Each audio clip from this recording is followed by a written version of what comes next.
আমার ছেলে মেয়ে আত্মীয় স্বজন কাকেও যেন আমার লাশ শুইতে না দেয়। আমার যে ছেলে মেয়ে, এই ছেলে মেয়ে এসছে আল্লাহ তালায় কারো করে ছেলে মেয়ে না দেওয়াই ভালো। আমার সাথে তোমরা যারা যা করছো এটার ফল তোমরা পাই। আমার লাশ এদেরকে ধরতে দিবেন না, আমার আত্মায় কষ্ট পাইবে। বস্তা ভরে ভরে টাকা দিছিলাম, ছেলে ঠিক আছিল, মেয়ে ঠিক আছিল, সব ঠিক আছে। যখন মানে টাকার প্রশ্ন উঠছে, আমার একটা এফডিএস ছিল, এই যে আমার ছোট ছেলেটা যে আমেরিকান এম্বাসিতে চাকরি করে, এ ছিল নমুনি। আমি তো সাদা দিলে আমার ছেলে আমার টাকা এ পাইবে না কে পাইবে, এরে করে দিছি।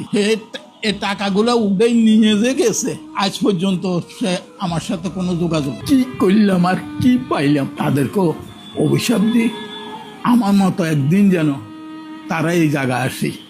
এদেরকে শোনার স্বামীসো করে মানে দুধ খাওয়া। আমার ভাবিরা কইতো এত বেশি ভালোবাসছো না, তোমারে এরা জীবনে বহুত কষ্ট দিব।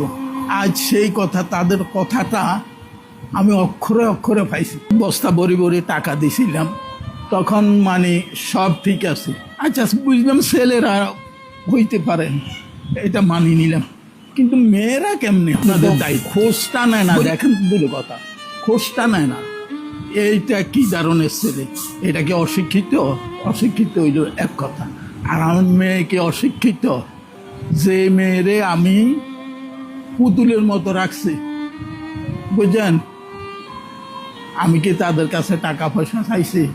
কিচ্ছু চাইনি, ভালোবাসা চাইছি। যাকে এটা আমার ভাগ্য আছে, কোনো যোগাযোগ নাই, বুঝছেন? আমার মেয়ের ইয়েতে আমার টাকা ছিল, 20 লাখ টাকা ছিল। এই টাকাটা আমাকে আর দেয়নি।